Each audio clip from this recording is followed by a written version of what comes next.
Hello friends, आज मैं आपके साथ इकोनॉमिक्स का एक और टॉपिक लेके आया हूँ और टॉपिक का नाम है रोल और importance of fiscal policy. Fiscal policy का रोल या इंपॉर्टेंस लॉन्ग क्वेश्चन में आए, किस हिसाब से अटेम्प्ट करना है मैंने उसी हिसाब से अटेम्प्ट किया हुआ है। और शुरू करने से पहले बता दूं कि इस चैप्टर के सारे टॉपिक्स आपको इस वीडियो के डिस्क्रिप्शन में मिल जाएंगे। चलिए शुरू करते हैं। Fiscal policy refers to the government's use of taxation and public expenditure to influence economic activity. Economic activity को influence करने के लिए सरकार अपने खर्चे और अपने रेवेन्यू मतलब टैक्सेशन के जितने भी हथकंडे अपनाती है उसे फिस्कल पॉलिसी कहते हैं। तो सिंपल वर्ड्स में फिस्कल पॉलिसी वो पॉलिसी है जो सरकार के खर्चे और आमदनी से रिलेटेड है। इस हिसाब से खर्चे और आमदनी करेगी ताकि वो इकोनॉमिक एक्टिविटी को कंट्रोल कर सके, असर डाल सके। It is the key instrument for managing economic growth, stabilizing prices, reducing unemployment and ensuring equitable wealth distribution. ये एक ऐसा इंस्ट्रूमेंट है फिजिकल पॉलिसी जिसके थ्रू इकोनॉमिक ग्रोथ रेट को कंट्रोल किया जा सकता है, प्राइजेस को स्टेबलाइज किया जा सकता है, अनएम्प्लॉयमेंट को कंट्रोल किया जा सकता है, इक्विटेबल डिस्ट्रीब्यूशन अमीरों पे ज़्यादा टैक्स, गरीबों को खर्चा, इस टाइप से इनइक्वालिटीज़ को कम किया जा सकता है। रोल और importance of physical policy can be explain with the help of following points. तो कौन कौन से पॉइंट्स हैं? सबसे पहला पॉइंट आ जाता है economic growth, very important. Expansionary physical policy जिसमें हम सरकार के खर्चे बढ़ाते हैं और टैक्स रेट कम करते हैं, इससे क्या होता है? It boosts aggregate demand leading to higher production. इससे जो है एग्रीगेट डिमांड बढ़ेगी क्योंकि सरकार स्पेंडिंग ज़्यादा कर रही है और टैक्सेस कम कर रही है। इससे प्रोडक्शन बढ़ती है, एम्प्लॉयमेंट बढ़ती है और ओवरऑल इकोनॉमिक ग्रोथ बढ़ती है। तो जब भी हम एक्सपेंशनरी फिजिकल पॉलिसी लेके आते हैं, जिसके ऊपर मैंने ऑलरेडी वीडियो बनाई हुई है, उसका भी लिंक आपको इस वीडियो के डिस्क्रिप्शन में मिल जाएगा।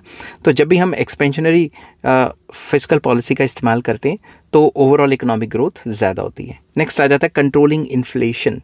तो इन्फ्लेशन को कंट्रोल करने के लिए कॉन्ट्रैक्शनरी फिजिकल पॉलिसी का इस्तेमाल किया जाता है जिसमें टैक्सेस ज़्यादा लगाए जाते हैं और सरकार अपनी स्पेंडिंग कम कर देती है। It helps to curb excessive demand. तो मार्केट में ज़्यादा पैसा नहीं होगा तो डिमांड कम हो जाएगी। इससे क्या होता है? Preventing inflationary pressures in the economy. तो इकोनॉमी में जो एक्सेस डिमांड है वो कम हो जाएगी, मनी सप्लाई कम हो जाएगी, तो जो फालतू के जो प्राइस राइज चल रहे हैं उनको भी कंट्रोल किया जा सकता है।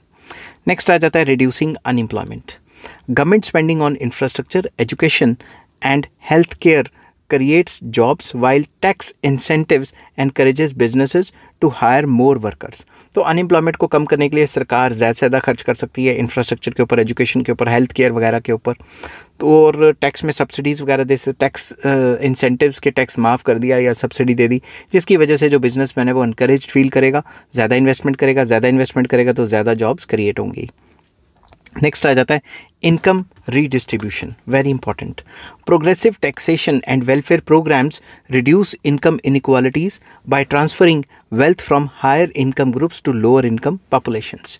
तो सरकार ने जो प्रोग्रेसिव टैक्सेशंस और वेलफेयर प्रोग्राम शुरू किए हैं, इससे अमीरों से ज़्यादा टैक्स लगा के पैसा जो इकट्ठा किया जाता है वो गरीबों के ऊपर खर्च किया जाता है, जिसकी वजह से जो इनइक्वालिटीज़ हैं, अमीर गरीब में जो फासला है वो कम होता जा रहा है।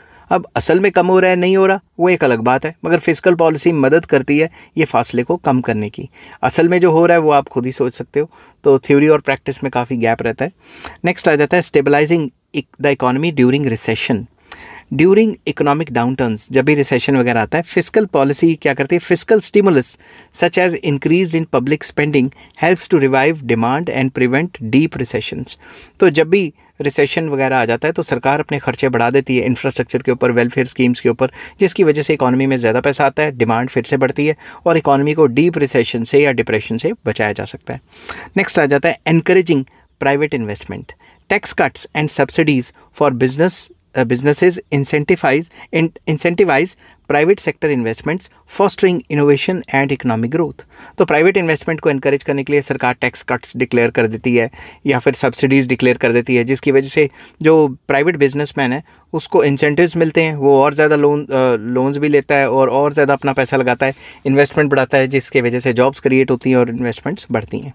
Next, financing public goods and services. Public goods को फाइनेंस करता है। पब्लिक गुड्स वो गुड्स होते हैं जिसमें आर्मी आ जाती है, जिसमें वो गुड्स जो नॉन राइवल नेचर में होते हैं, ठीक है, और उनको डिवाइड नहीं किया जा सकता। इसके ऊपर मैंने अलग से वीडियो बनाई है, आप मुझे कमेंट कर देना, मैं आपको वहाँ पे लिंक सेंड कर दूंगा, ठीक है।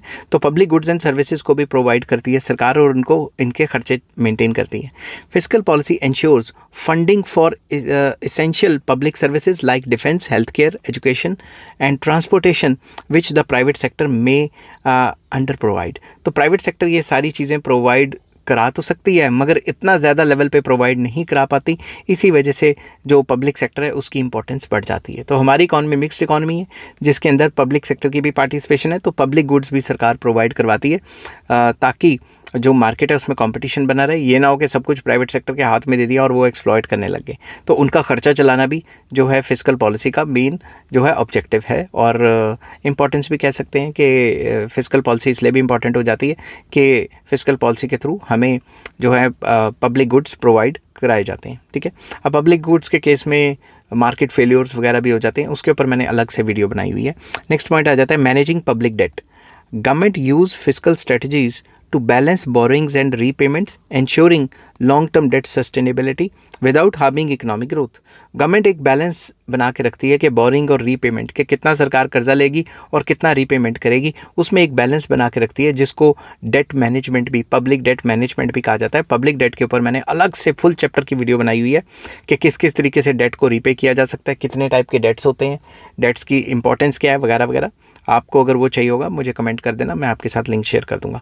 तो लॉन्ग टर्म में पब्लिक डेट को कैसे मैनेज करती है सरकार, ये भी काफ़ी इंपॉर्टेंट हो जाता है। तो फिस्कल पॉलिसी एक इंपॉर्टेंट रोल प्ले करती है डेट को मैनेज करने में। नेक्स्ट आ जाता है correcting market failures.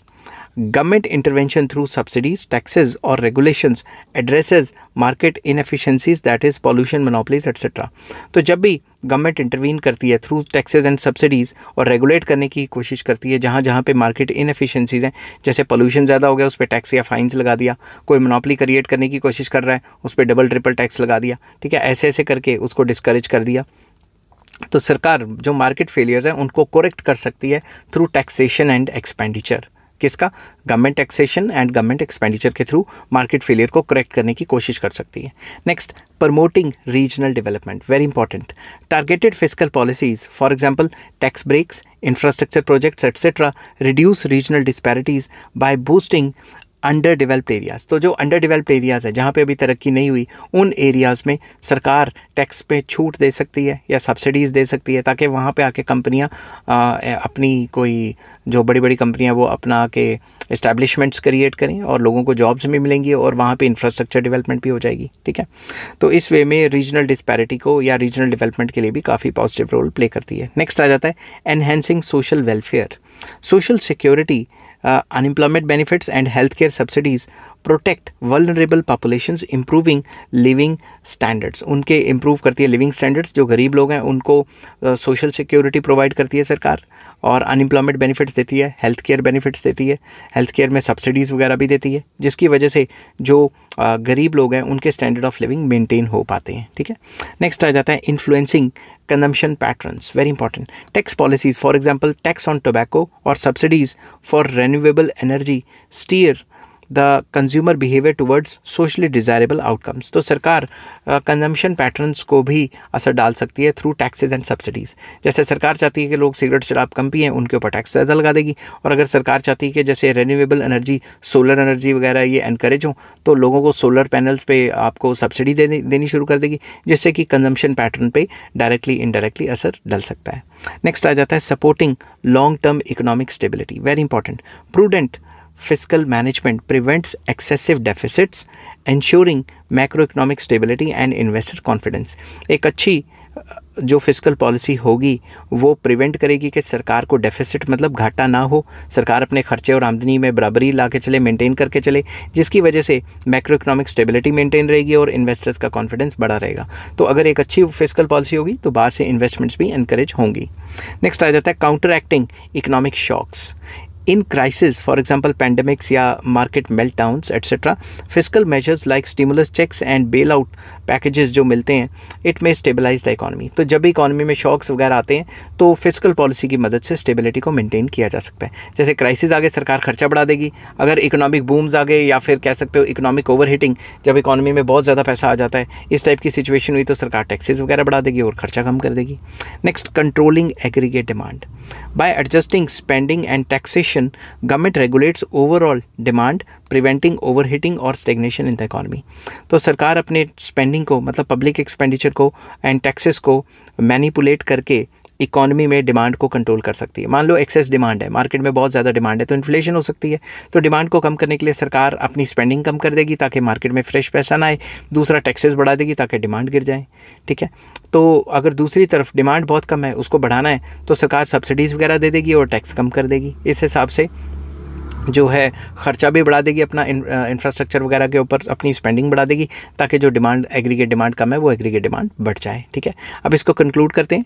Fiscal policy is a powerful tool for governments to direct economic activity, promote equitable growth and respond to crisis. तो इकोनॉमिक ये जो फिस्कल पॉलिसी है काफ़ी इंपॉर्टेंट टूल है, एक ऐसा औजार है जिसकी मदद से गवर्नमेंट जो है इकोनॉमिक एक्टिविटीज़ को डायरेक्टली कंट्रोल कर सकती हैं, इक्विटेबल ग्रोथ मतलब इनइक्वालिटीज़ को रिड्यूस कर सकती हैं और क्राइसिस के टाइम पे रिस्पॉन्ड कर सकती हैं। Through taxation, public spending and public debt management it influences employment, inflation, investment and social welfare. तो सरकार अपने खर्चे, आमदनी और डेट को अच्छे से मैनेज करके एम्प्लॉयमेंट लेवल्स को बढ़ा सकती है, इन्फ्लेशन को कंट्रोल कर सकती है, इन्वेस्टमेंट को बढ़ा सकती है और सोशल वेलफेयर को एनहेंस कर सकती है। When effectively implemented, fiscal policy ensures sustainable development and long-term prosperity. अगर fiscal policy को अच्छे से implement किया जाए तो sustainable development हो जाएगी और long-term prosperity के लिए बहुत important है country की। ठीक है, I hope ये वीडियो आपको पसंद आई होगी। अगर पसंद आती है तो please like, share and subscribe. Take care, bye bye.